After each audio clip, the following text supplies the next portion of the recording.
How can possible ভাই, এইটা কিভাবে সম্ভব? একটি দেশ যেখানে কোনো ধরনের অ্যাপ্লিকেশন ফি নিবে না, টিউশন ফি নিবে না এবং অ্যাকোমোডেশন ফি ফ্রি, এবং অ্যাট এ টাইম ব্যাচেলর ও মাস্টার্স প্রোগ্রামে যারা যাবে তারা হচ্ছে স্পাউস সাথে নিতে পারবে এবং প্রতি মাসে 5 থেকে 700 ইউরো তারা টিউশন ফি পাবে এবং ট্রান্সপোর্ট কস্ট পাবে এবং বাংলাদেশের থেকে এয়ার টিকিট পাবে এবং স্টাডি শেষে পড়ালেখার সুযোগ পাবে। এমন একটা দেশের কথা যদি বলি তাহলে কি আপনারা যাবেন না? সেই দেশটা কোনটা হতে পারে এবং কোন দেশে গেলে এই ধরনের সুযোগ সুবিধা পেতে পারেন? সেটা হচ্ছে হাঙ্গরি।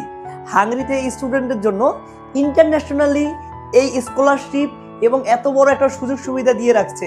তাই আপনারা আর দেরি না করে এখনই অ্যাপ্লিকেশন করুন এবং জানুয়ারির 15 তারিখে হচ্ছে ডেডলাইন শেষ 2026-এ। এর মধ্যেই আপনারা আপনাদের যাবতীয় ডকুমেন্টসগুলো সাবমিট করুন। ধন্যবাদ সবাইকে।